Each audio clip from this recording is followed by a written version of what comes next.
words are vehicles of intimacy. Right. They're like extensions of our soul, of our being. Yes. When someone speaks words of truth, when one is vulnerable, and their words carry the purity of their essence, it penetrates into us. If we receive it, right? If we're open to receiving it, and we feel touched, we feel like we've been touched on our inside.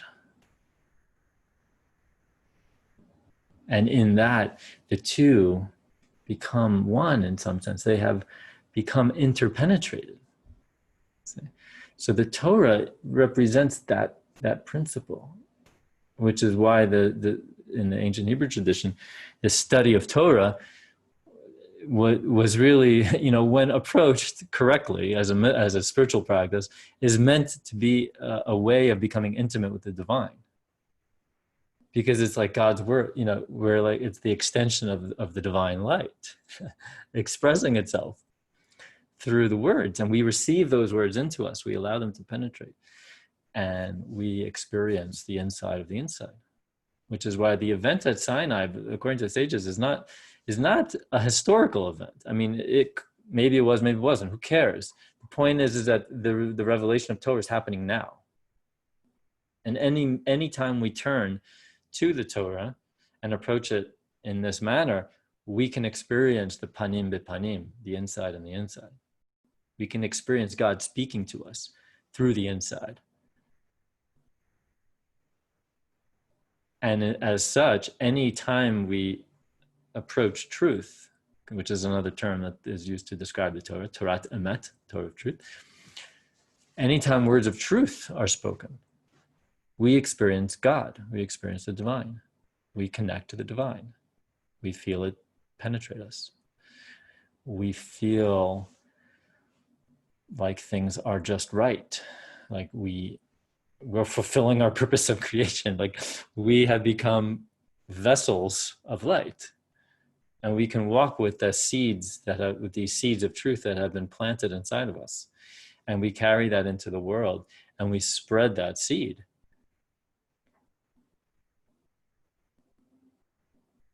The divine light, seeds of divine light.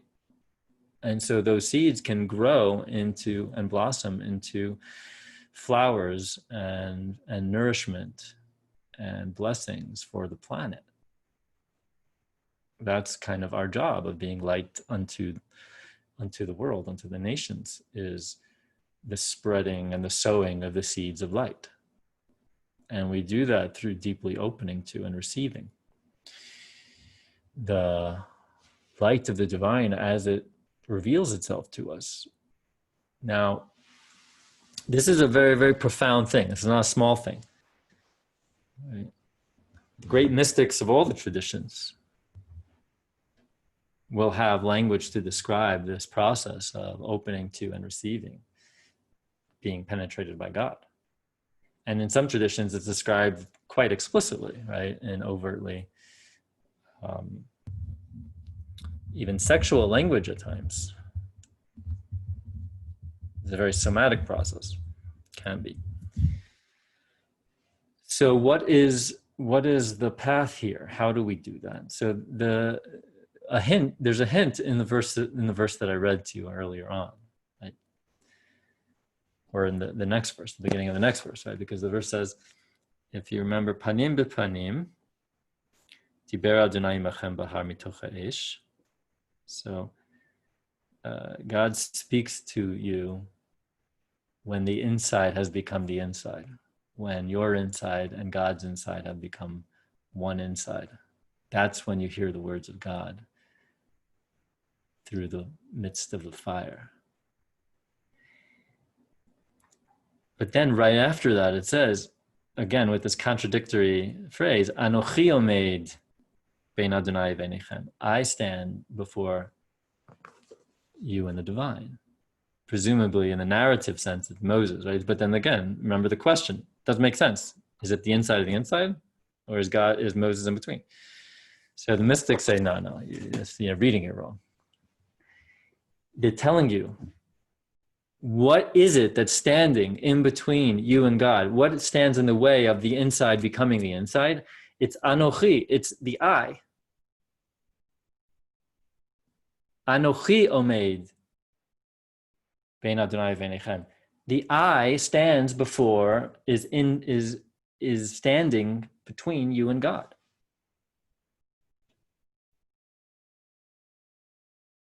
So the teaching here is that what is it that we are kind of trying to get out of the way to be able to really receive the divine light, this primordial light that's available at this time? It's that sense of I, the sense of self, is what stands in between the inside and the inside.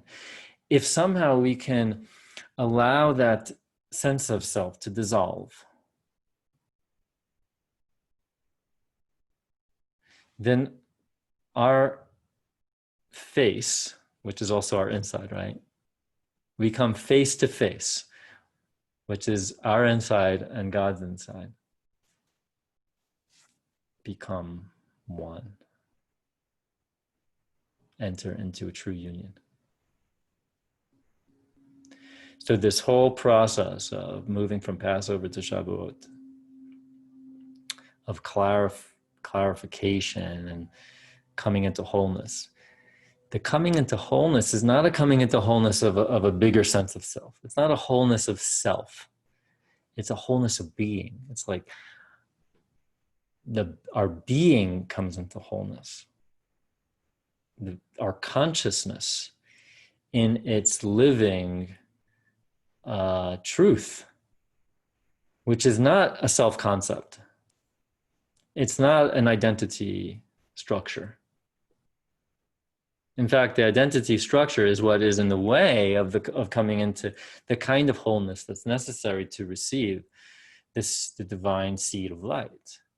It's like we're coming into the true divine feminine, into the true state of the womb, which is a rich wholeness of presence, like all the qualities of being, of the colors and textures of light that manifest in the earthly plane as the divine presence. We embody that, right? The true feminine embodiment of divinity is the capacity to receive fully and gestate that seed into life, into blessing, into the waters of life, to saturate the planet and enliven and enrich the soil with love, unconditional loving light and blessings. So we're not talking about some kind of an effacement of body or an effacement of humanity or an effacement of self, of true being self. We're talking about a dissolution of concept self, of identity self, of self based on history, on memory, on thinking. It's like the self of our being that wants to come into blossom into its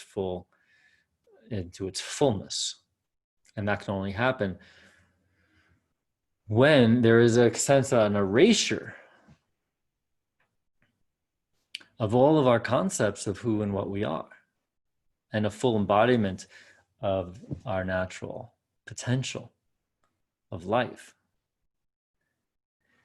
And then we have come into like a fullness of presence, which is then whole as the temple of life, which can then receive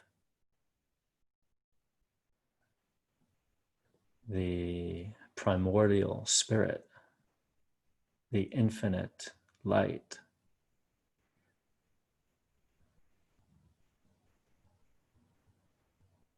Of vastness, and touch us on the inside, deep, deep in the inside. And when we, as she, is touched deeply on the inside with the beating heart of pure formless light, and she receives that and is touched and penetrated and filled up with divinity, then, you know, the thunder and the lightning of Mount Sinai become apparent, because that is really the explosion of union that is the essence of creation and is the essence of the mystical path, really, where we then become vehicles of the creative force on planet Earth, you know, in the human realm. Divinity then becomes incarnate through union with the divine.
So may we all be blessed to not just come into wholeness, but to come into our wholeness in a way that we can receive fully, be fully touched by, fully filled up by the transcendent light of creation, so that we can become partners, true whole partners in creation with the divine. And not two, but one, interpenetrated inside and inside. And may we be blessed to allow whatever is in the way of us fully receiving, whatever self-stories